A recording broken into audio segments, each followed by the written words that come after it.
Bonjour tout le monde, j'espère que vous allez bien. Le sujet de ma vidéo cette semaine, comment discerner le faux du vrai en spiritualité. Donc tout un sujet cette semaine, d'arriver à vraiment choisir les bonnes traditions qui vont nous aider.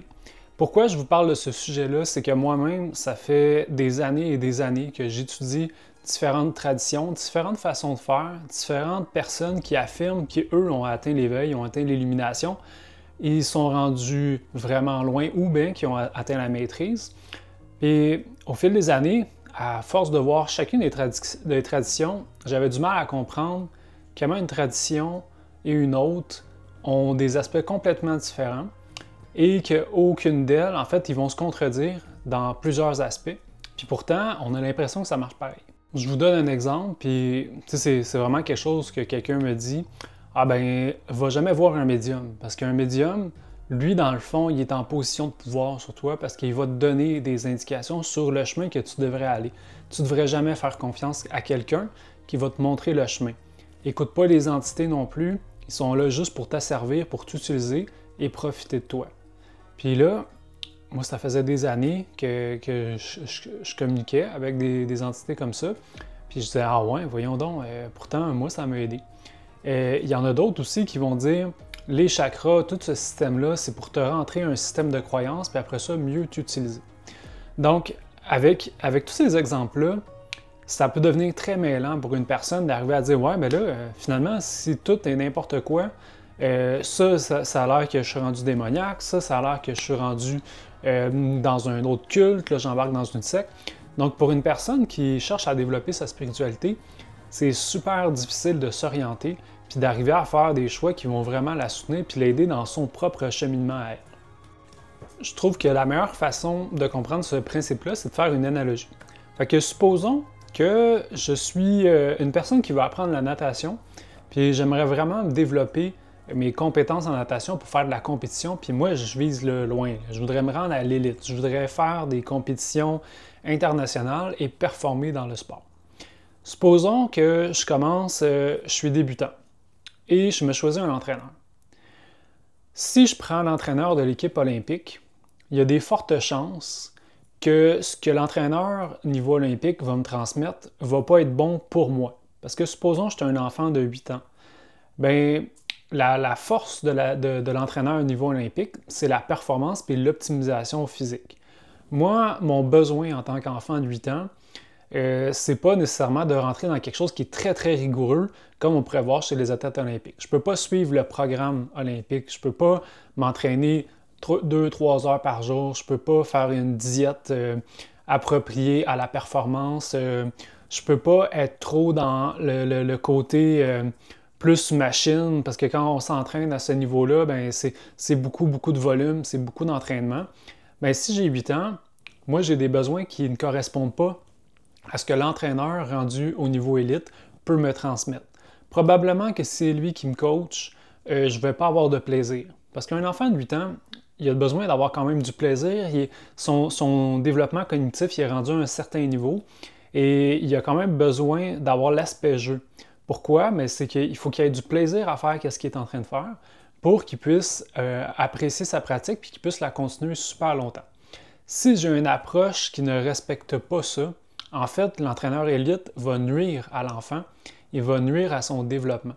Donc, probablement qu'il y aurait peut-être besoin d'un parent qui est gentil, qui va en fait lui faire confiance, qui va lui apprendre à avoir du plaisir dans l'eau, il va lui apprendre à ne pas avoir peur, il va l'apprendre qu'il est capable de faire juste une longueur tout seul, avec des flotteurs, des choses comme ça.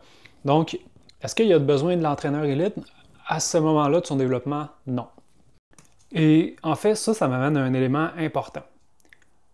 Si les deux entraîneurs se parlent, supposons que l'athlète, pas l'athlète, mais l'entraîneur qui entraîne l'équipe olympique parle aux parents de sa technique de nage. Bien, il va lui dire, écoute, tu sais vraiment pas nager. C'est pas comme ça qu'on fait. C'est de cette manière-là. Si tu veux vraiment t'entraîner, il faut que tu fasses du 30 longueurs, avec aucune interruption, avec 20 minutes de pause entre 30 longueurs. Là, j'invente, je dis n'importe quoi. Là. Mais il va dire, non, toi, tu connais rien. Moi, je connais tout. Je suis rendu beaucoup plus loin. Et là, l'entraîneur parent, lui, va dire, Oui, ben peut-être que ça, ce que tu dis, c'est vrai, mais en ce moment, mon enfant, c'est pas ça qu'il a de besoin. Si je dis ça, ça va être bien trop compliqué, il va rien comprendre. Si lui, je lui parle de l'angle de sa main quand il va faire nager, un angle, il sait même pas c'est quoi, il n'a pas encore appris la géométrie à l'école. Je peux pas utiliser ton principe à l'enfant. Je peux pas l'envoyer dans la piscine olympique puis faire des 50 mètres. Ça, il sera pas capable, il a de la difficulté à faire 10 mètres continu. Donc, finalement, est-ce que un a plus raison que l'autre? Et moi, j'aurais tendance à dire que les deux n'ont pas raison, mais les deux ont quelque chose qui peut apporter. Puis là, on embarque dans tous les sens parce qu'on va faire on transfère ça à la spiritualité, ça va être la même chose. Il y a des choses qui sont vraies spirituelles que si tu donnes à quelqu'un, qui vont lui nuire plus qu'ils vont l'aider. Parce que c'est peut-être que tu as raison. Supposons que tu aurais un maître que lui, il serait rendu, qui aurait atteint l'éveil, qui vraiment, il a pour mission de transmettre l'éveil autour de lui. Il s'est rendu là. C'est pas parce qu'il s'est rendu là qu'il y a des connaissances qu'il pourrait transmettre à des enfants que ces connaissances-là vont être aidantes pour lui. En fait, tout dépend de où la personne est rendue, c'est quoi ses besoins du moment et qu'est-ce qui va vraiment l'aider à cheminer. Comme l'enfant, ce qu'il avait besoin, c'est juste d'amour, d'avoir du plaisir d'être dans l'eau, d'être encouragé à donner des petits coups de bras. Il n'y a pas besoin de savoir la technique puis l'hydrodynamisme de sa nage puis de sa technique de nage. Il a juste besoin de savoir qu'il est soutenu, qu'il a du plaisir et qu'on lui donne le goût de continuer à nager. Donc ça nous renvoie, est-ce qu'on devrait aller voir les médiums? Bien, si on en a besoin, ça peut être très aidant. Tu sais, j'en ai vécu, comme vous en avez vécu, des moments dans notre vie où il arrive tellement de choses, on est tellement brassé de gauche à droite, on sait plus où aller, on n'a plus de direction. Il y a tellement de brouillard autour de nous que quand même qu'on resterait puis qu'on dirait oui, je veux trouver la solution, c'est trop à porter pour nous. Et d'arriver à avoir la direction, on n'est pas capable. Mais à ce moment-là, un médium qui, lui, n'a pas ce brouillard-là, il peut nous être utile, il peut nous aider beaucoup, à condition, bien sûr, que le médium il a intérêt à notre propre bien-être et notre propre développement. Fait que c'est sûr qu'à ce moment-là, quand je suis complètement perdu, que je ne sais pas où m'en aller, ben le médium, il va me donner une guidance, il va me donner une direction qui va m'aider à voir clair dans ce brouillard-là, puis au moins aller dans la bonne direction. Donc, est-ce qu'on devrait voir les médiums? Bien, systématiquement, je dirais que non. Mais si on en a besoin, ils sont là pour ça. Puis ceux qui ont une mission de guidance, ça fait partie de leur travail. Donc, ils ont les outils qu'il faut pour accompagner les personnes. C'est sûr qu'il ne faut pas devenir dépendant de ces personnes-là, parce que le cheminement, on le fait nous-mêmes. On avance pas à pas, on découvre, on se redécouvre à travers nos expériences. Et il y a comme une notion de... On ne doit pas dépendre systématiquement des autres autour de nous pour avancer. Il y a une partie que c'est nous qu'on doit faire. Donc, c'est la même chose pour les soins énergétiques, c'est la même chose pour à peu près tout ce qui est en spiritualité. Il y a des choses qui nous conviennent, il y a des choses qu'on a de besoin. Il y a des choses qu'on n'a pas de besoin, qui nous servent à rien et qui vont même nous nuire. Donc, par rapport à ça, comment je fais pour m'orienter dans mon cheminement spirituel? Quelle tradition je suis? Est-ce que je suis la Kabbale? Est-ce que je suis l'arbre de vie? Est-ce que je suis le christianisme? Est-ce que je suis tel type de religion? Qu'est-ce qui serait le bon chemin? Ma réponse par rapport à ça, c'est de suivre le chemin qui nous correspond. Donc, comment que je fais pour savoir si un chemin me correspond? C'est en perdant pas de vue à l'intérieur comment je me sens par rapport à un chemin que je fais, par rapport à une technique que j'utilise. Est-ce que ce qui m'a attiré dans une direction, c'est quoi qui m'a attiré exactement? Est-ce que quand je vais dans cette direction-là, je sens profondément à l'intérieur de moi que oui, c'est là que je vais aller? Est-ce que c'est une impulsion qui me pousse vers ça et que je sens que vraiment, oui, c'est ça. Même s'il peut y avoir des difficultés, il ne faut pas compter sur le fait que le chemin n'est pas facile, que c'est pas nécessairement le bon. Ça peut être le bon, même s'il y a des obstacles. En fait, les obstacles, ça va être des obstacles que moi-même, je suis en train de confronter puis de surmonter. Donc, de façon générale, il faut suivre notre intuition, notre guidance intérieure, notre fameux radar, au lieu de juste décider intellectuellement ou émotionnellement si ça c'est un bon chemin ou si c'est pas un bon chemin. Donc il faut suivre notre intuition, notre radar, puis jamais le perdre de vue. Plus qu'on va être capable d'écouter cette intuition-là, plus qu'on va être capable d'aller dans des directions qui nous correspondent, qui vont être les bonnes. Donc on se rappelle l'histoire de l'enfant. Bien, l'enfant, lui, il fallait qu'il ait du plaisir quand il était jeune. S'il voit l'entraîneur à tête olympique, qu'il l'envoie dans la piscine olympique, puis il dit fais-moi 200 longueurs crawl maintenant, puis tu as 5 minutes pour le compléter. Ben c'est sûr que là, il va pédaler beaucoup, il va peut-être se noyer ou passer proche. Donc, si vous faites un chemin, une tradition qui est beaucoup trop intense, probablement que vous n'êtes pas prêt à ça ou que c'est pas pour vous dans le moment. Donc, ça va être de vous tourner vers des choses qui vous intéressent, qui vous intriguent, qui viennent vous captiver, d'aller explorer ces façons de faire-là, d'aller explorer ces méditations-là, d'aller explorer le travail avec les guides, avec les maîtres, et décider par vous-même, par votre expérience, si ça vous a apporté du bien ou si ça vous a détourné de vous-même et que, en fait, ça vous a nui. Un des pièges à éviter, c'est de trop analyser, de trop intellectualiser les choses, puis ça, je le dis parce que je le vois beaucoup en spiritualité. Il y a des gens qui, justement, ils se présentent et disent « Moi, je détiens la vérité ». Regarde, tu vois, elle, là, avec ses histoires du monde astral, ça, c'est la 4D. Puis la 4D, c'est un foutoir, c'est le bordel là-dedans. C'est tout n'importe quoi, c'est pas le bon chemin. Moi, je le sais parce que moi, je suis allé à un autre endroit. OK, mais la personne, en ce moment, est-ce qu'elle peut bénéficier du contact avec les êtres de la 4e dimension? Bien, ça dépend où est-ce qu'elle se situe. Il y a un moment que oui, il faut qu'elle comprenne que la 4e dimension, il y a des êtres qui évoluent là-dedans. Ça peut faire partie de son cheminement de conscience, puis ça peut, par cette découverte-là, l'amener vers d'autres choses qui est encore plus élevées, qu'elle n'aurait pas pu atteindre en passant le raccourci qui serait de sortir tout de suite puis d'aller dans la 5e dimension. Donc, ça dépend de où vous êtes, ça dépend de quoi vos besoins. Puis moi, je veux pas dire que la cabale, c'est rien, c'est pas bon, la 4D, c'est mauvais, la 9D, c'est des archontes, tu sais, on le voit ça. Puis au final, il faut respecter son propre chemin. Il faut découvrir chacune des choses qui nous émerveillent et garder toujours un contact à l'intérieur de soi, qu'est-ce que ça provoque à l'intérieur de vous. Si jamais on a de la difficulté à connecter à notre radar intérieur, bien, il y a des gens qui peuvent nous accompagner pour débroussailler les différents voiles qu'on a faits de connaissances, peu importe c'est quoi, qui nous coupent de nous-mêmes. Donc, ça peut se faire par un soin énergétique, ça peut se faire par un accompagnement, ça peut se faire par des exercices. Il y a des choses qui font ça, là, qui t'aident justement. Peut-être que là, à un moment donné, tu as trop accumulé d'affaires, puis il faut que tu ailles reconnecter au centre. Il y en a des techniques pour ça, mais si c'est votre situation à ce moment-là, c'est ça que vous avez besoin. C'est pas d'aller trouver des nouvelles connaissances, puis d'argumenter sur Facebook, sur YouTube, peu importe, puis dire hey, lui, il n'y a pas rapport. Gardez à cœur l'appropriation de votre intuition puis de qui vous êtes. Donc, il faut respecter son chemin. C'est tout simplement ça. Est-ce qu'il y a de quoi qui est mieux, il y a de quoi qui est moins mieux? Bien, pour moi, l'entraîneur olympique, il ne vaut pas mieux que le parent si j'ai pas besoin d'un entraîneur olympique. Puis, ça m'amène aussi à un partage d'une réalisation récente que j'ai faite sur ce sujet-là. Puis dans le fond, ce que j'ai réalisé, c'est parce qu'on est tout le temps dans le combat ombre-lumière, est-ce que rester le plus près de la plus forte des lumières, de toujours être collé dessus, ça va toujours être bénéfique pour moi.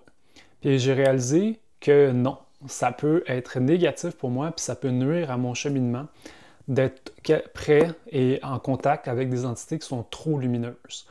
Parce que toute entité lumineuse, dans le fond, quand il y en a une qui se présente, tu ne vois plus aucune obscurité autour.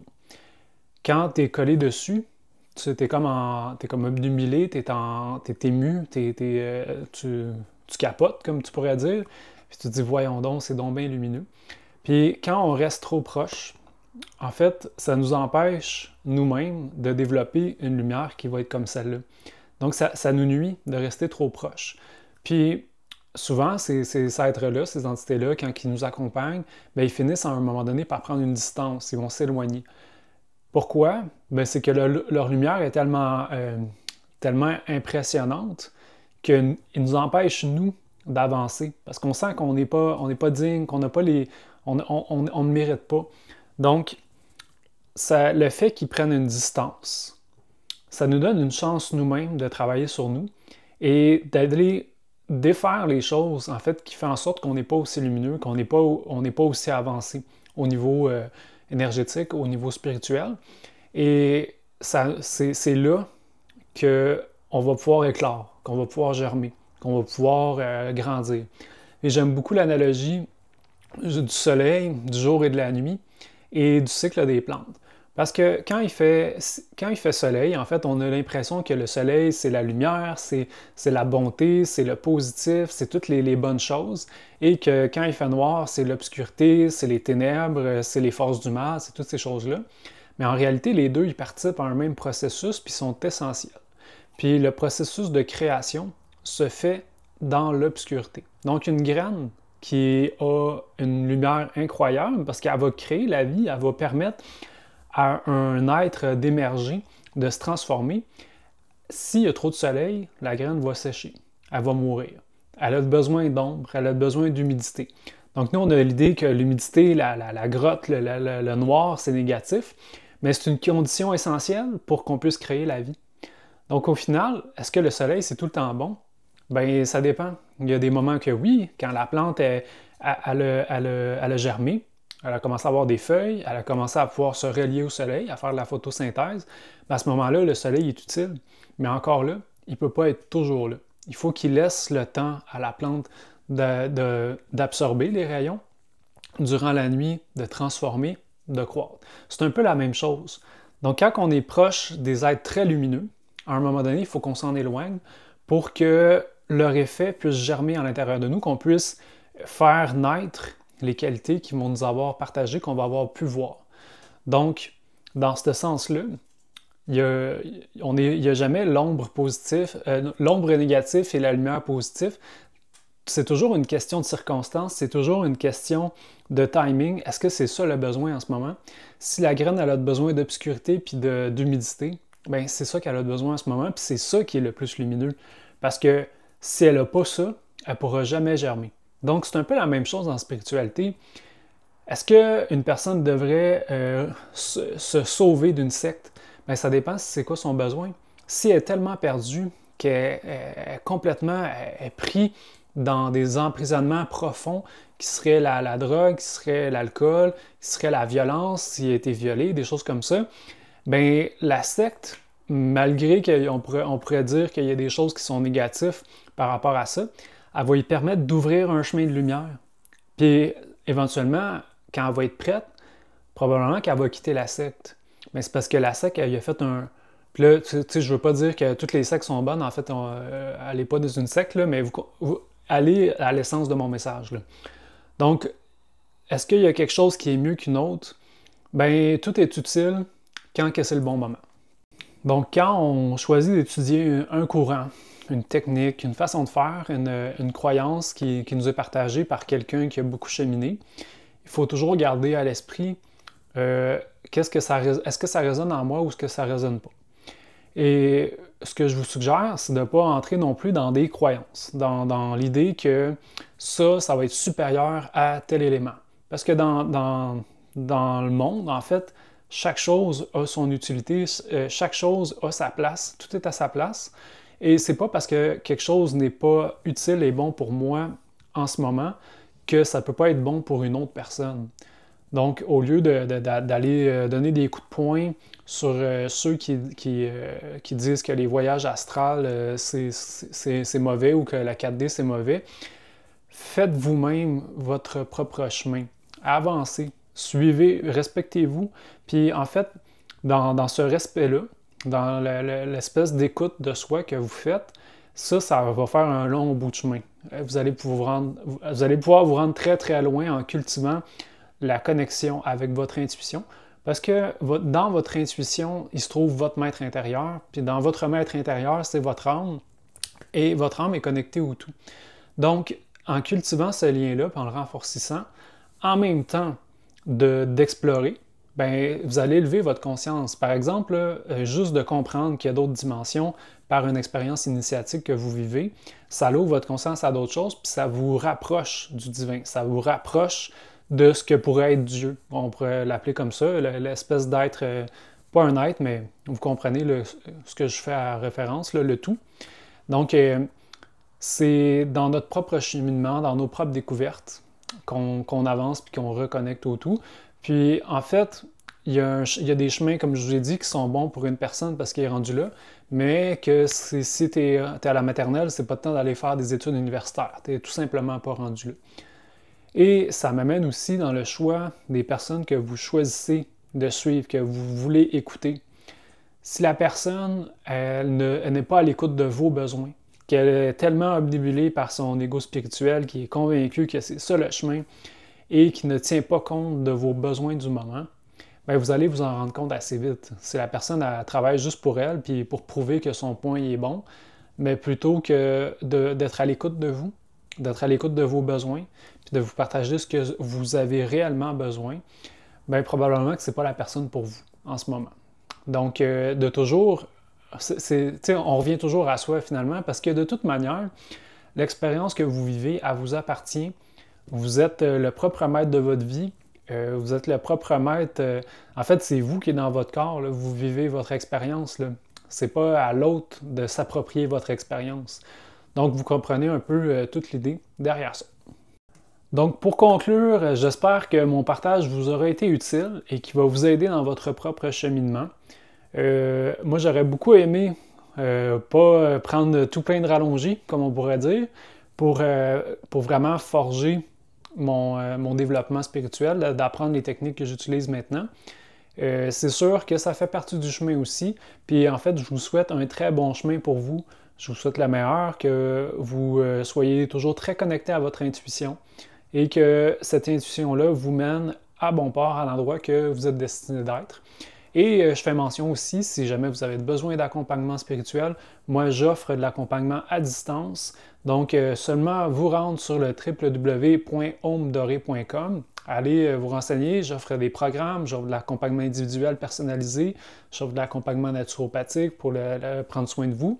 Donc si ça vous intéresse, je vous invite à aller sur le site web. Et sinon, je vous souhaite un très bon cheminement spirituel et une bonne réussite dans toutes les sphères de votre vie. Bye!